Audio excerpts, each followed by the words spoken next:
ਵਾਹਿਗੁਰੂ ਜੀ ਕਾ ਖਾਲਸਾ ਸ਼੍ਰੀ ਵਾਹਿਗੁਰੂ ਜੀ ਕੀ ਫਤਿਹ। ਧੰਨ ਧੰਨ ਸੰਤ ਬਾਬਾ ਹਰਮ ਸਿੰਘ ਜੀ ਰਾਮਪੁਰ ਖੇੜੇ ਵਾਲੇ। ਬਾਬਾ ਜੀ ਇਸ ਸਮੇਂ ਤੱਕ ਨਾਮ ਦੀਆਂ ਬੇਅੰਤ ਅਵਸਥਾਵਾਂ ਨੂੰ ਮਾਣ ਚੁੱਕੇ ਸਨ। ਹੁਣ ਮਨ ਵਿੱਚ ਚਾਅ ਸੀ ਕਿ ਜੋ ਆਨੰਦ, ਸੁੱਖ ਅਤੇ ਰਸ ਨਾਮ ਦੀ ਪ੍ਰਾਪਤੀ ਨਾਲ ਸਤਿਗੁਰੂ ਜੀ ਨੇ ਸਾਨੂੰ ਬਖਸ਼ਿਆ ਹੈ, ਸਾਰੀ ਲੁਕਾਈ ਇਸ ਨਾਮ ਨੂੰ ਪ੍ਰਾਪਤ ਕਰੇ। ਇਸ ਦੀ ਕਮਾਈ ਕਰਕੇ ਜੀਵ ਦਾ ਇਸ ਸੰਸਾਰ ਵਿੱਚ ਆਉਣ ਦਾ ਜੋ ਪ੍ਰਯੋਜਨ ਹੈ ਉਸ ਨੂੰ ਪ੍ਰਾਪਤ ਕਰੇ। ਨਾਮ ਜਪ ਦੁਆਰਾ ਜੋ ਸੁੱਖ, ਆਨੰਦ, ਇਲਾਹੀ ਰਸ ਪ੍ਰਾਪਤ ਹੁੰਦਾ ਹੈ ਉਸ ਨੂੰ ਮਾਣ ਕੇ ਇਸ ਦੀ ਵੀ ਸ਼ਾਂਤੀ ਪ੍ਰਾਪਤ ਕਰ ਲਵੇ, ਕਿਉਂਕਿ ਸਾਰੇ ਹੀ ਕਰਮਾਂ ਧਰਮਾਂ ਵਿੱਚੋਂ ਪ੍ਰਭੂ ਜੀ ਦਾ ਸਿਮਰਨ ਬਹੁਤ ਉੱਚਾ ਹੈ। प्रभु का सिमरन सबते ऊंचा, प्रभु के सिमरन उधरे मूचा। जो इन्ने उच्चे सुच्चे नाम तो वांझे रह जाते हैं, गुरुदेव जी गुरबाणी विच उन्हां नूं बहुत ही नीवां गिणदे हन। सैकड़े वार उन्हां दे जीवन नूं लानत है जो नाम तो हीणे हन। चौथे गुरुदेव पातशाह जी तां ऐसे मनुखां नूं जो नाम नहीं जपदे उन्हां प्रति जैतसरी राग विच हुक्म करते हैं कि जिन्हां दे हिरदे विच हरि परमेश्वर दा नाम नहीं वसिया, उन्हां दी मां नूं हरि वांझ कर दिंदा तां चंगा सी, क्योंकि नाम तो बिना जिन्हां दी देह सुन्नी है वो संसार रूपी पीच कणे दे बण विच खप खप के मरी जा रहे हैं। जिन हर हिरदे नाम न वसियो तिन मात कीजे हर वांझा। पंजवें पातशाह जी परमेश्वर अगे बेनती करके नाम दी दात नूं ही मंगदे हन, क्योंकि नाम नूं भुला के संसार दे सुखां नूं मानना, चंगे भोजना चों रस लैना, चंगे पहरावे पहनने, शरीर नूं शिंगारना अते होर अनेक प्रकार दे अडंबर करने सब झूठे ते दुखदाई अते फिक्के हन। इन्हां विचों सुख तां की प्राप्त होना है जदों धर्म राजे दे दूत उन्हां नूं चोरां वांग वन के लै जांदे हन। नाम दी प्राप्ति प्रभु जी दी अपार किरपा नाल ही हुंदी है। मिल मेरे गोविंद अपना नाम दे, नाम बिना दृग दृग असनेह रहाओ। भाव की नाम बिना ये देह सुन्नी है। गुरुदेव हुक्म करते हैं कि जो नाम नूं भुला दिंदे हन ऐसे मनुखां नूं मर जाना चाहिदा है, क्योंकि नाम तो हीना जीवन किसे भी काम नहीं है। उन्हां दा खाना पीना, खुशियां करनियां अते संसार विच आनंद मानने, अनेक प्रकार दे अडंबर करने इस तरह हन जिवें मरे हुए व्यक्ति दी लाश नूं अनेकां शिंगार कर दईए तां उस ते किसे काम नहीं हन। गुरुदेव सतगुर जी गुरु नानक देव जी रहरास साहिब विच फरमान करते हैं कि वो मनुख जिन्हां ने अपने मालक प्रभु नूं विसार दिता है अते उस नूं याद नहीं करते, ਉਹ ਨੀਚ ਅਤੇ ਨੀਚਾਂ ਤੋਂ ਵੀ ਨੀਚ ਜਾਤ ਵਾਲੇ ਹਨ। ਖਸਮ ਵਿਸਾਰੇ ਤੇ ਕਮ ਜਾਤ, ਨਾਨਕ ਨਾਵੇ ਬਾਜ ਸੁਨਾਤ। ਜੋ ਬਿਨ ਸਤਗੁਰ ਸੇਵੈ ਖਾਂਦੇ, ਪੈਂਦੇ ਸੋ ਮੂਏ ਮਰ ਜੰਮੇ ਕੋੜ ਹੈ। ਵਾਲੀ ਗੱਲ ਹੈ, ਅਸੀਂ ਭਾਵੇਂ ਆਪਣੇ ਆਪ ਨੂੰ ਜੀਵਤ ਮੰਨਦੇ ਰਹੀਏ, ਪਰ ਸਤਗੁਰ ਜੀ ਦੀ ਦਿव्य दृष्टि विच केवल ओही जिउंदे हन जिन्हां दे हिरदे विच नामी दा वासा है, जो नाम दा आधार करदे हन। जो जीव्या जिन मन वसिया सोए, नानक अवर न जीवै कोय। नाम तो बिना तां जीवन इस प्रकार है, बिन सिमरन जो जीवन वलना सर्प जैसे अरजाई। गुरुदेव पंजवें पातशाह जी तां सानू जिउंदे रहण दी जुगती दसदे हन। जीवत जीवत जीवत रहै, राम रसायण नित उट पीवै, ਹਰ ਹਰ ਹਰ ਹਰ ਰਸਨਾ ਕਹਿ ਰਹਾਓ। ਮੌਤ ਕੀ ਹੈ ਪਰਮੇਸ਼ਵਰ ਜੀ ਨੂੰ ਭੁੱਲ ਜਾਣਾ, ਜੀਵਨ ਕੀ ਹੈ ਹਰੀ ਦੇ ਨਾਮ ਨੂੰ ਧਿਆਉਣਾ। ਤੇ ਜੋ ਪੁਰਖ ਨਾਮ ਦੀ ਕਣੀ ਹਿਰਦੇ ਵਿੱਚ ਵਸਾ ਕੇ ਜੀਵਨ ਬਿਤਾਉਂਦਾ ਹੈ, ਗੁਰਦੇਵ ਪੰਜਵੇਂ ਪਾਤਸ਼ਾਹ ਉਸ ਦੀ ਬੇਅੰਤ ਮਹਿਮਾ ਲਿਖਦੇ ਹਨ। ਕਿਨਕਾ ਏਕ ਜਿਸ ਜੀਏ ਬਸਾਵੈ, ਤਾਂ ਕਿ ਮਹਿਮਾ ਗਨੀ ਨਾ ਆਵੈ। ਜਿਸ ਆਤਮਾ ਦੇ ਅੰਦਰ ਨਾਮ ਦਾ ਕਿਣਕਾ ਵਸ ਜਾਂਦਾ ਹੈ, ਉਸ ਦੀ ਆਤਮਾ ਪਵਿੱਤਰ ਹੋ ਜਾਂਦੀ ਹੈ। ਸਾਡੇ ਅੰਤਰਿਕਸ਼ਣ ਉੱਪਰ ਜੋ ਜਨਮਾਂ ਜਨਮਾਂ ਦੀ ਮੈਲ ਲੱਗੀ ਹੁੰਦੀ ਹੈ, ਜਨਮ ਜਨਮ ਕੀ ਇਸ ਮਨ ਕੋ ਮਲ ਲਾਗੀ, ਕਾਲਾ ਹੁਆ ਸਿਆਏ, ਇਹ ਕਿਵੇਂ ਦੂਰ ਹੁੰਦੀ ਹੈ। ਗੁਰਦੇਵ ਸਤਿਗੁਰ ਗੁਰੂ ਨਾਨਕ ਦੇਵ ਜੀ ਜਪਜੀ ਸਾਹਿਬ ਵਿੱਚ ਉਦਾਹਰਣ ਦੇ ਕੇ ਫਰਮਾਉਂਦੇ ਹਨ ਕਿ ਜਿਵੇਂ ਮਿੱਟੀ ਨਾਲ ਹੱਥ ਪੈਰ ਸਰੀਰ ਭਰ ਜਾਵੇ ਤਾਂ ਉਸਨੂੰ ਪਾਣੀ ਨਾਲ ਧੋ ਕੇ ਸਾਫ਼ ਕਰ ਲਈਦਾ ਹੈ। ਜੇ ਕੱਪੜੇ ਮਲ ਮੂਤਰ ਨਾਲ ਗੰਦੇ ਹੋ ਜਾਣ ਤਾਂ ਉਹਨਾਂ ਨੂੰ ਸਾਬਣ ਲਾ ਕੇ ਪਾਣੀ ਨਾਲ ਸਾਫ਼ ਕਰ ਲਈਦਾ ਹੈ। ਇਸੇ ਤਰ੍ਹਾਂ ਜੇ ਬੁੱਧੀ ਪਾਪਾਂ ਨਾਲ ਭਰ ਜਾਵੇ, ਮਲੀਨ ਹੋ ਜਾਵੇ, ਤਾਂ ਉਸ ਨੂੰ ਪ੍ਰੇਮ ਨਾਲ ਨਾਮ ਜਪ ਦੁਆਰਾ ਹੀ ਸ਼ੁੱਧ ਕੀਤਾ ਜਾ ਸਕਦਾ ਹੈ। ਪ੍ਰੇਮ ਦੁਆਰਾ ਹਿਰਦੇ ਵਿੱਚ ਜੇਕਰ ਨਾਮ ਦੀ ਥੋੜੀ ਜਿਹੀ ਕਣੀ ਵੀ ਵਸ ਜਾਵੇ ਤਾਂ ਕਰੋੜਾਂ ਪਾਪਾਂ ਦੀ ਮੈਲ ਦੂਰ ਕਰ ਦਿੰਦੀ ਹੈ। ਆਤਮਾ ਨੂੰ ਕੇਵਲ ਤੇ ਕੇਵਲ ਨਾਮ ਰਸਾਇਣ ਦੁਆਰਾ ਹੀ ਸਾਫ਼ ਕੀਤਾ ਜਾ ਸਕਦਾ ਹੈ। ਜੀਵ ਆਤਮਾ ਪਵਿੱਤਰ ਹੁੰਦੇ ਹੀ ਪਰਮ ਆਤਮਾ ਬਣ ਜਾਂਦੀ ਹੈ। ਹਰ ਜੀਵ ਦੇ ਹਿਰਦੇ ਵਿੱਚ ਗੁਪਤ ਰੂਪ ਵਿੱਚ ਨਾਮ ਵਸਿਆ ਹੋਇਆ ਹੈ। ਨੌ ਨਿਧ ਅੰਮ੍ਰਿਤ ਪ੍ਰਭੂ ਕਾ ਨਾਮ, ਦੇਹ ਮੈਂ ਇਸਕਾ ਵਿਸਰਾਮ। ਇਹ ਮਨ ਦੇਹੀ ਸੋਧ ਤੂ ਗੁਰ ਸ਼ਬਦ ਵਿਚਾਰ, ਨਾਨਕ ਇਸ ਦੇਹੀ ਵਿੱਚ ਨਾਮ ਨਿਧਾਨ ਹੈ। ਇਸ ਨਾਮ ਦਾ ਕੋਈ ਰੂਪ ਰੇਖ ਰੰਗ ਨਹੀਂ, ਇਹ ਤਾਂ ਤਿੰਨਾਂ ਗੁਣਾਂ ਤੋਂ ਪਰੇ ਹੈ ਅਤੇ ਸਾਰਿਆਂ ਵਿੱਚ ਹੀ ਸਮਾਇਆ ਹੋਇਆ ਹੈ। ਇਸ ਗੁਪਤ ਨਾਮ ਨੂੰ ਪ੍ਰਗਟ ਕਰਨ ਵਾਸਤੇ ਹੀ ਗੁਰੂ ਵੱਲੋਂ ਬਖਸ਼ਿਸ਼ ਕੀਤਾ ਹੋਇਆ ਅੱਖਰੀ ਨਾਮ ਜਪਣ ਦੀ ਲੋੜ ਹੈ। ਅੱਖਰੀ ਨਾਮ ਜਪਣ ਨਾਲ ਮਨ ਪਵਿੱਤਰ ਹੁੰਦਾ ਹੈ। ਪਵਿੱਤਰ ਮਨ ਵਿੱਚ ਪ੍ਰਭੂ ਪਿਆਰ ਦੀ ਇੱਕ ਖਿੱਚ ਪੈਦਾ ਹੁੰਦੀ ਹੈ।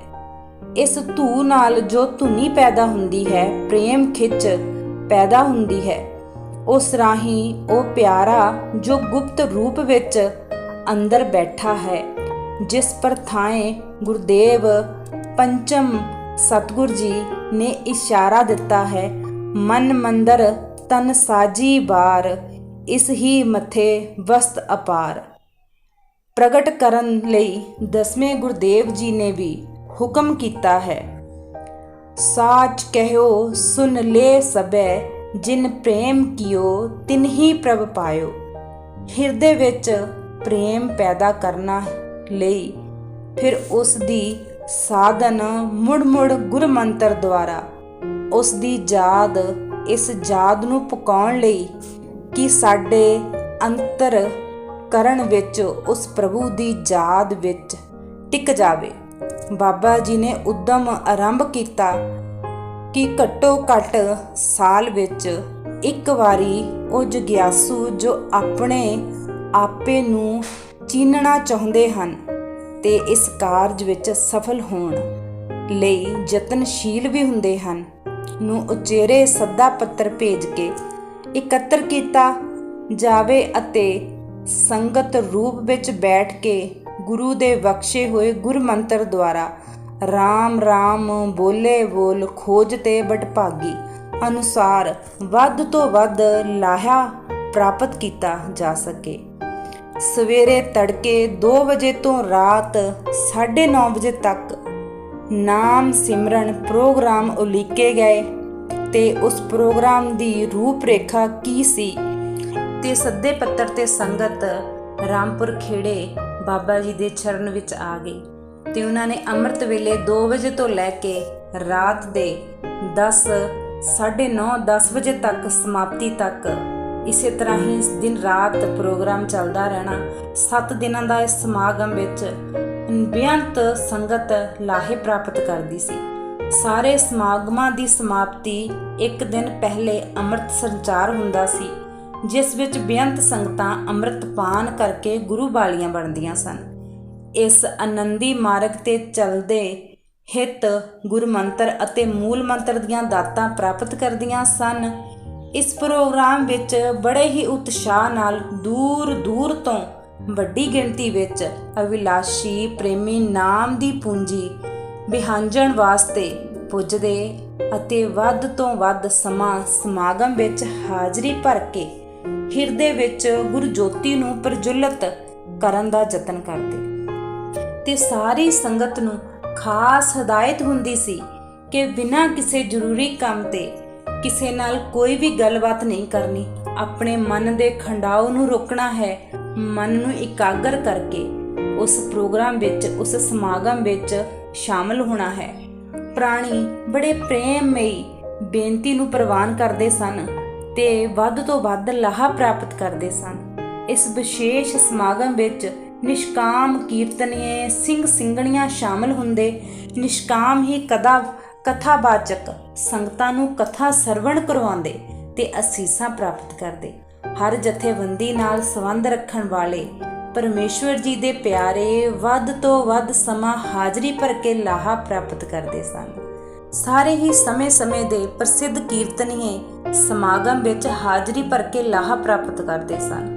ਤਲਵਾੜੇ ਵਾਲੀਆਂ ਬੀਬੀਆਂ ਤਾਂ ਸਮਾਗਮ ਆਰੰਭ ਹੋਣ ਤੋਂ ਲੈ ਕੇ ਹੁਣ ਤੱਕ ਨਿਰੰਤਰ ਨਿਸ਼ਕਾਮ ਸੇਵਾ ਕਰ ਰਹੀਆਂ ਹਨ। ਸੰਤ ਬਾਬਾ ਕਰਤਾਰ ਸਿੰਘ ਜੀ ਅਤੇ ਸੰਤ ਬਾਬਾ ਜਰਨੈਲ ਸਿੰਘ ਜੀ ਨਾਲ ਜੋ ਕੀਰਤਨੀ ਜਥਾ ਹੁੰਦਾ ਸੀ, ਗੁਰੂ ਪਾਤਸ਼ਾਹ ਜੀ ਦੀ ਉਹਨਾਂ ਉੱਪਰ ਵੀ ਬਖਸ਼ਿਸ਼ ਸੀ। ਉਹ ਵੀ ਬੜੀ ਮਧੁਰ ਧੁਨੀ ਨਾਲ ਰੀਝਾਂ ਵਿੱਚ ਕੀਰਤਨ ਦੀ ਹਾਜ਼ਰੀ ਭਰਦੇ ਸਨ। ਸੰਤ ਬਾਬਾ ਕਰਤਾਰ ਸਿੰਘ ਜੀ ਖਾਲਸਾ ਤਾਂ ਆਪਣੀ ਰਸਨਾ ਰਾਹੀਂ ਗੁਰੂ ਸ਼ਬਦ ਦੀ ਕਥਾ ਕਰਦੇ ਆਮ ਕਿਹਾ ਕਰਦੇ ਸਨ ਕਿ ਗੁਰੂ ਅਸਥਾਨ ਤਾਂ ਸਾਰੇ ਹੀ ਪੂਜਨਿਕ ਯੋਗ ਹਨ, ਪਰ ਇਸ ਰਾਮਪੁਰ ਖੇੜੇ ਦੇ ਅਸਥਾਨ ਤੇ ਕਥਾ ਕਰ ਕੇ ਜਾਂ ਸਿਮਰਨ ਦੀ ਹਾਜ਼ਰੀ ਭਰ ਕੇ ਜੋ ਆਨੰਦ ਆਉਂਦਾ ਹੈ ਉਹ ਕਿਤੇ ਘੱਟ ਹੀ ਮਿਲਦਾ ਹੈ। ਐਸੀ ਤਾਂ ਇਹਨਾਂ 8 ਦਿਨਾਂ ਵਿੱਚ ਸਾਰੇ ਸਾਲ ਲਈ ਆਪਣੇ ਹਿਰਦੇ ਦੀ ਬੈਟਰੀ ਨੂੰ ਚਾਰਜ ਕਰਕੇ ਲੈ ਜਾਂਦੇ ਹਾਂ ਤੇ ਫਿਰ ਉਡੀਕ ਕਰੀਦੀ ਹੈ ਕਿ ਇਹ ਦਿਨ ਕਦੋਂ ਆਉਣ। ਇੱਕ ਸਮਾਗਮ ਦੇ ਅਖੀਰਲੇ ਦਿਨ ਉਹਨਾਂ ਨੇ ਸੰਗਤ ਵਿੱਚ ਕਿਹਾ ਕਿ ਟਕਸਾਲ ਦੇ ਸਿੱਖਾਂ ਵਿੱਚ ਗੁਰਬਾਣੀ ਸਿੱਖਣ, ਗੁਰਬਾਣੀ ਪੜ੍ਹਨ ਅਤੇ ਕੀਰਤਨ ਕਰਨ ਤੇ ਸੁਣਨ ਦੀ ਬੜੀ ਰੁਚੀ ਹੈ, ਪਰ ਇੱਥੇ ਆ ਕੇ ਅਸੀਂ ਜੋ ਨਾਮ ਸਿਮਰਨ ਅਭਿਆਸ ਦੀ ਘਾਟ ਸੀ ਉਸ ਨੂੰ ਵੀ ਪੂਰਾ ਕੀਤਾ ਹੈ। ਸੰਤ ਬਾਬਾ ਕਰਤਾਰ ਸਿੰਘ ਜੀ ਨੇ ਸਾਰੇ ਜਥੇ ਵਿੱਚ ਸਿਮਰਨ ਕਰਨ ਦੀ ਪ੍ਰਾਪਤੀ ਚਾਲੂ ਕਰ ਦਿੱਤੀ ਸੀ। ਇਸ ਸਮਾਗਮ ਵਿੱਚ ਇੱਕ ਹੋਰ ਵਾਧਾ ਹੁੰਦਾ ਹੈ ਕਿ ਸਮਾਗਮ ਦੇ ਆਰੰਭ ਵਿੱਚ ਭਾਵੇਂ ਸੈਂਕੜਿਆਂ ਦੀ ਗਿਣਤੀ ਵਿੱਚ ਸੰਗਤ ਹੋਵੇ ਤੇ ਅਖੀਰਲੇ ਦਿਨ ਭਾਵੇਂ ਇਹ ਗਿਣਤੀ ਹਜ਼ਾਰਾਂ ਤੱਕ ਪੁੱਜ ਜਾਵੇ, ਇੱਕ ਭੋਰਾ ਜਿੰਨਾ ਵੀ ਰੌਲਾ ਰੱਪਾ ਨਹੀਂ ਪੈਂਦਾ। ਖਾਸ ਕਰਕੇ ਸਿਮਰਨ ਦੇ ਸਮੇਂ ਤਾਂ ਇੰਜ ਮਹਿਸੂਸ ਹੁੰਦਾ ਹੈ ਸ਼ਾਇਦ ਇਸ ਸਥਾਨ ਉੱਤੇ ਕੋਈ ਇੱਕ ਵੀ ਬੰਦਾ ਨਹੀਂ ਹੈ। ਭਾਵ ਇੰਨਾ ਇਕਾਂਤ, ਸ਼ਾਂਤ ਤੇ ਇਕਾਗਰ ਵਾਤਾਵਰਣ ਹੁੰਦਾ ਹੈ।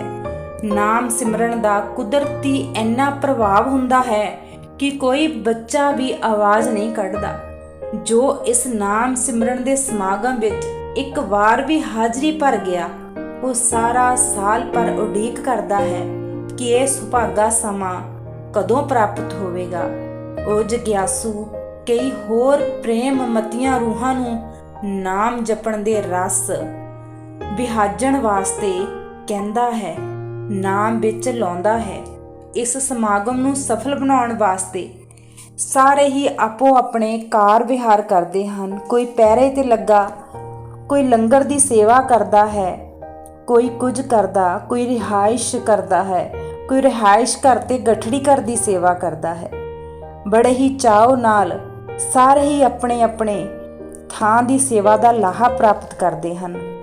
ਪਹਿਲੇ ਸਮੇਂ ਜਦੋਂ ਸਮਾਗਮ 1966 ਈਸਵੀ ਵਿੱਚ ਆਰੰਭ ਹੋਇਆ ਤਦ ਰਿਹਾਇਸ਼ ਦਾ ਪ੍ਰਬੰਧ ਘੱਟ ਸੀ, ਜਿਸ ਦੀ ਘਾਟ ਨੂੰ ਪੂਰਾ ਕਰਨ ਲਈ ਤੰਬੂ ਸ਼ਾਮਿਆਨੇ ਲਗਾਏ ਜਾਂਦੇ ਸਨ। ਇੱਕ ਵਾਰ ਇੰਨਾ ਜ਼ੋਰ ਦੀ ਹਨੇਰੀ ਤੇ ਮੀਂਹ ਆਇਆ ਕਿ ਲੱਗੇ ਹੋਏ ਸ਼ਾਮਿਆਨੇ ਤੇ ਤੰਬੂ ਹਵਾ ਵਿੱਚ ਉੱਡ ਗਏ। ਸ਼ਾਮਿਆਨੇ ਪਾਟਣ ਕਾਰਨ ਕਾਫੀ ਨੁਕਸਾਨ ਹੋਇਆ। ਅਗਲੇ ਸਾਲ ਹੀ ਸੰਗਤ ਦੀ ਔਖ ਨੂੰ ਦੂਰ ਕਰਨ ਵਾਸਤੇ ਲੰਗਰ ਛਕਣ ਵਾਸਤੇ ਖੁੱਲੇ ਬਰਾਂਡੇ ਦੀ ਸ਼ਕਲ ਦਾ ਹਾਲ ਤਿਆਰ ਹੋ ਗਿਆ। ਰਿਹਾਇਸ਼ ਲਈ ਵੀ 6 ਕਮਰੇ ਹੋਰ ਤਿਆਰ ਹੋ ਗਏ, ਕਿਉਂਕਿ ਜਦੋਂ ਨਾਮ ਸਮਾਗਮ ਹੁੰਦਾ ਹੈ ਤਾਂ ਕਲਯੁਗ ਆਪਣਾ ਫੇਰਾ ਜ਼ਰੂਰ ਪਾਉਂਦਾ ਹੈ। ਤੇ ਕਲਯੁਗ ਕਹਿੰਦਾ ਸੀ ਕਿ ਮੈਂ ਇਹ ਤੁਹਾਡਾ ਸਮਾਗਮ ਨਹੀਂ ਹੋਣ ਦੇਣਾ, ਤੇ ਬਾਬਾ ਜੀ ਕਹਿੰਦੇ ਸਨ ਕਿ ਇਹ ਗੁਰੂ ਦਾ ਸਮਾਗਮ ਜ਼ਰੂਰ ਚੱਲੇਗਾ।